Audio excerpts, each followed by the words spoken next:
बाबू जगजीवन की जन्म दिवस 5 अप्रैल तथा पुण्यतिथि 6 जुलाई को प्रत्येक वर्ष हमारे देश के महान देशवासियों तथा उनके अनुयायी उनको मनाते हैं।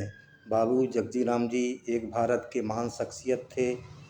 उन्होंने 1937 में पहली बार जो ब्रिटिश गवर्नमेंट द्वारा जो भारत का संविधान बनाया था, 1935 भारत सरकार अधिनियम के जो अधिकार दिए थे ब्रिटिश गवर्नमेंट ने, उसके अनुसार 11 राज्यों में चुनाव हुए थे। बाबू जगजीवन जी ने 1937 में चुनाव लड़ा और वो सफल रहे तथा बिहार में उनका एक चुनावी झंडा ऊपर हो गया। इसके बाद बाबू जगजीवन जी ने अपने जीवन काल में कभी मुड़कर नहीं देखा और उन्होंने संसद में चुनाव उन्होंने लड़े, वो सभी सफल रहे। 2 बार जिन्हें उनको निर्विरोध चुन लिया गया।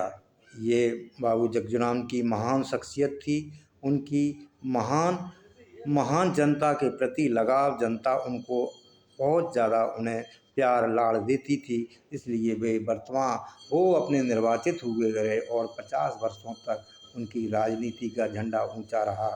बाबू जगजीवन जी पहली बार भारत के जो संविधान सभा का गठन होने जा रहा था, गुरु रविदास समाज की तरफ से उन्हें संविधान सभा के सदस्यों का चुनाव हुआ। उसमें 19 सदस्यों का निर्वाचन हुआ और वो संसद के महान नेता के रूप में रहे और वो प्रधानमंत्री रहे। इस तरह संविधान सभा के 19 सदस्यों के नाते उनका एक राजनीतिक एक झंडा ऊंचा रहा और संविधान सभा के पूर्व उन्हें केंद्रीय मंत्री के रूप में पंडित जवाहरलाल नेहरू ने मंत्रिमंडल में शामिल किया। संविधान सभा का गठन हुआ तो सर्वप्रथम अछूतों के लिए, SC/ST के लिए रिजर्वेशन की बात कही गई और 27 जुलाई 1947 को बाबू जगजीवन और SC मुखर्जी, फ्रैंक एंटोनी, सरदार उज्जवल सिंह जी और राजकुमारी अमृत कौर के महान सहयोग से अछूतों के लिए, SC/ST के लिए जो पॉलिटिकल रिजर्वेशन के अलावा शासकीय सेवा में लेने के लिए उन्होंने प्रस्ताव पारित कर दिया गया। 27 जुलाई के प्रस्ताव को पारित करने के बाद 27 अगस्त 1947 को संविधान सभा की जो पूर्ण समिति थी, अल्पसंख्यक समिति थी, उसमें उसको अनुमोदन कर दिया और मौलिक अधिकार में ये शासकीय सेवा में नौकरियों का रिजर्वेशन जोड़ दिया गया।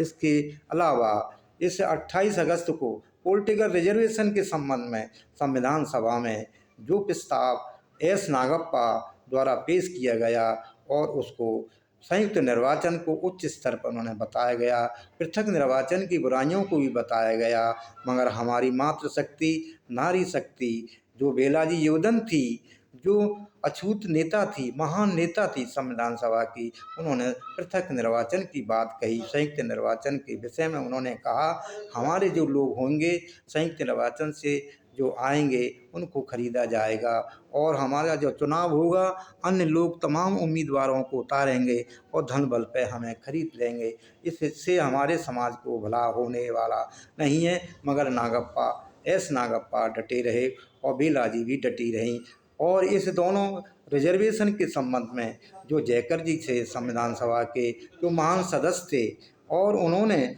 दोनों रिजर्वेशन को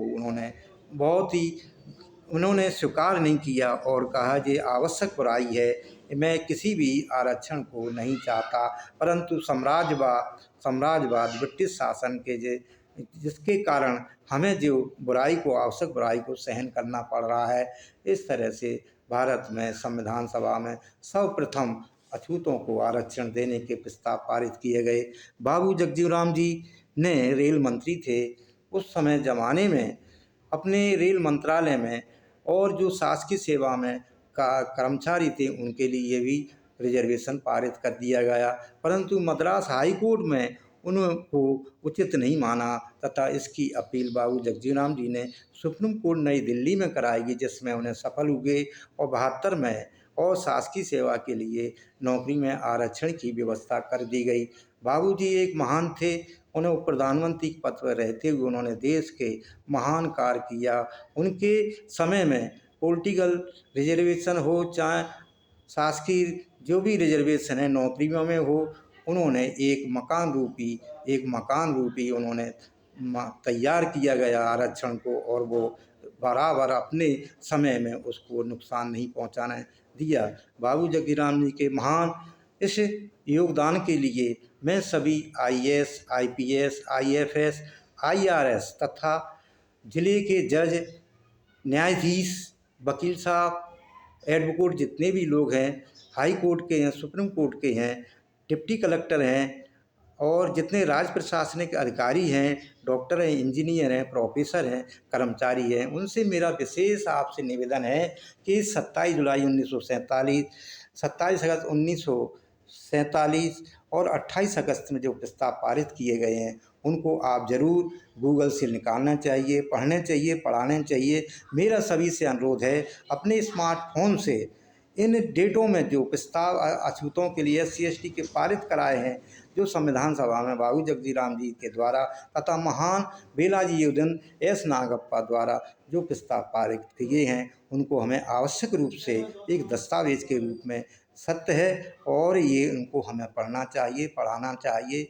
मैं बाबू जगजीराम जी के जन्म दिवस पर तथा उनकी पुण्यतिथि पे अवसर पर उनको कोटि कोटि नमन करता हूँ। जय गुरुदेव, धन्य गुरुदेव।